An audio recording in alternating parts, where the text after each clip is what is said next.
جس مال کو سے تمہیں محبت ہے اس مال کو تم اللہ کی رضا کے لیے خرچ کرو۔ اسلام ایسا مذہب تو نہیں ہے۔ جب یہ آیت اتری اللہ کے نبی نے بیان فرمائی تو نسائی کی حدیث ہے یہ ابو طلحہ انصاری رضی اللہ تعالیٰ عنہ جو ایک دولت مند آدمی تھے وہ اللہ کے نبی کے پاس آئے تھے اور آ کر کہا کہ یا رسول اللہ ہم سے ہمارے مال کے بارے میں فرماتا ہے کہ اگر تم جنت کے قائل ہو تو جو مال سب سے اچھا ہے تم اس کو اللہ کی راہ میں خرچ کرو۔ یا رسول اللہ میرا سب سے بہترین مال فلانی زمین ہے، میں آپ کو گواہ بناتا ہوں کہ میں اس کو اللہ کے لیے وقف کرتا ہوں۔ یہ حدیث موجود ہے آپ کے برابر جب ملک کا پرائم منسٹر باتیں کرتا ہے اس سے مسلمانوں کے خلاف نفرت ظاہر ہوتی ہے، ملک کا ہوم منسٹر کی باتیں کرتا ہے تو دوسرے کیوں نہ کریں گے؟ آپ نے دیکھا جھارکھنڈ کے اندر اس کے ذمہ دار بنایا گیا آسام کے چیف منسٹر۔ آسام کے چیف منسٹر کی روز کی تقریریں آپ سنیے، مسلمان نہیں کہتا، اس کی زبان سے مسلمان کا نام نہیں ہے، ہمیشہ گھس بیٹھ جاتا ہے۔ میں کہتا ہوں یہ کتنی بڑی جہالت ہے، جس برادری کا وہ آدمی ہوگا اس برادری کے مسلمان بھی آزاد نہیں ہوتے۔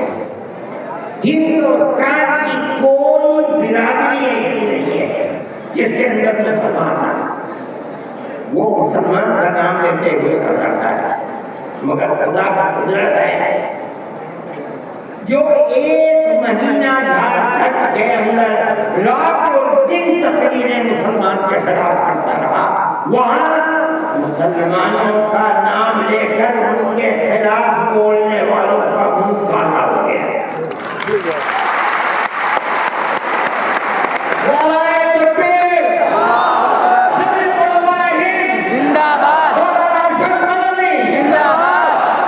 اس کا مطلب کیا ہے؟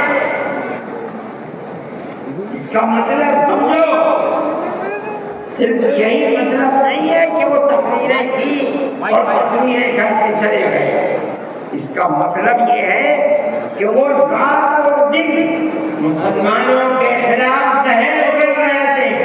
جھارکھنڈ کے صرف ہندو نہیں، ہندو اور مسلمانوں نے مل کر اس تحریک اور اس سیاست کو ٹوٹ دیا۔ الیکشن کے اندر بی جے پی کی ناکامی وہ صرف مسلمان کے حصے میں نہیں دی جائے، مسلمان کی تعداد کتنی ہے جھارکھنڈ کے اندر۔ اس کا مطلب یہ ہے کہ نفرت کی سیاست کو جھارکھنڈ کے ہندو اور مسلمان نے ٹوٹ دیا۔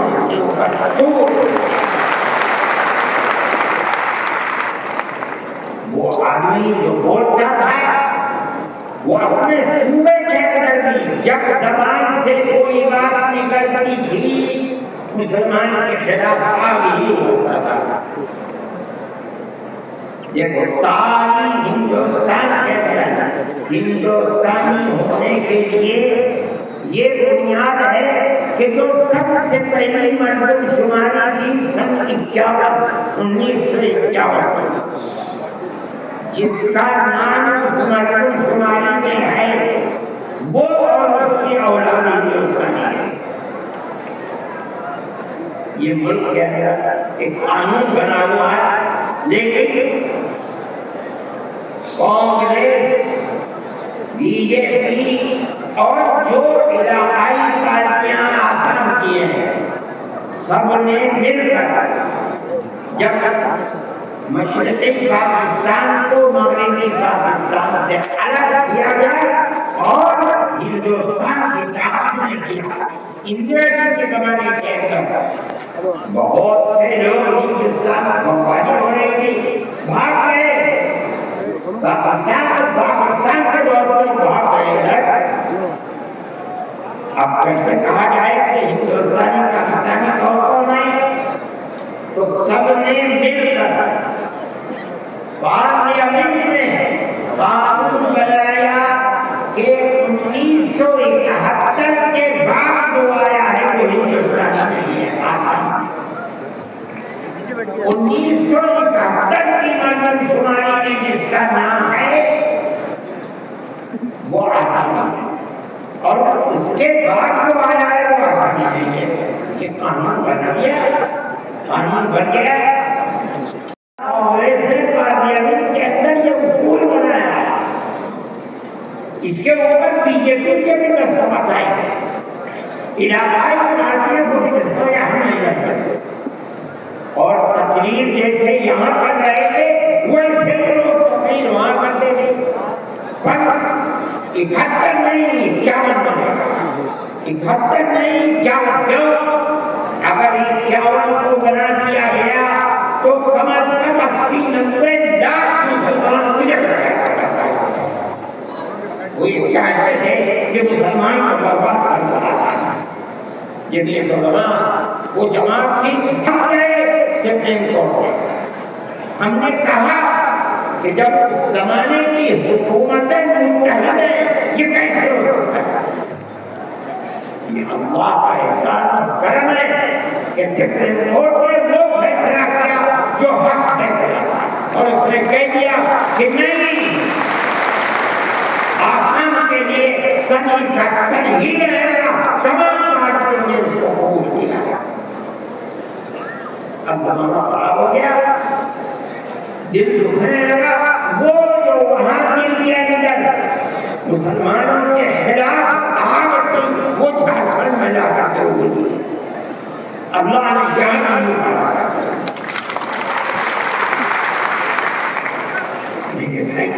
جمعیت علماء کا یہ کام ہے.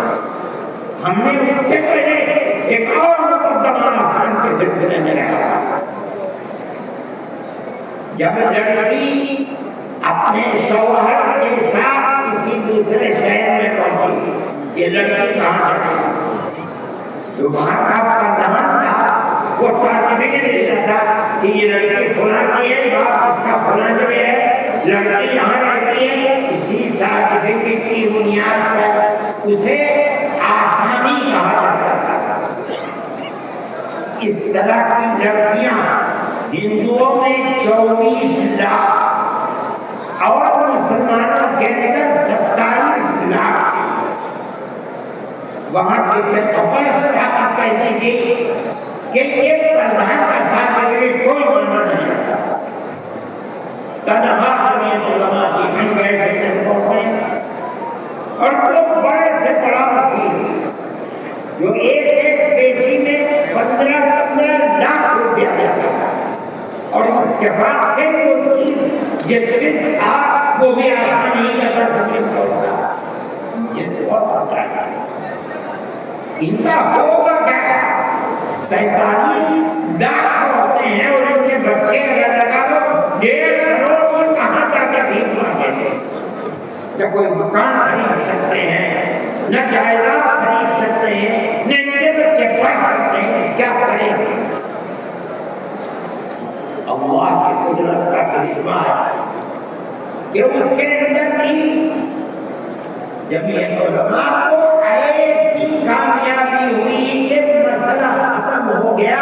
47 لاکھ ہندو مسلمان جینے کا حق لینے لگا. جمعیت علماء ہندو مسلم کی بات نہیں کرتے. ہمیں اس سے کوئی مطلب نہیں. جمعیت علماء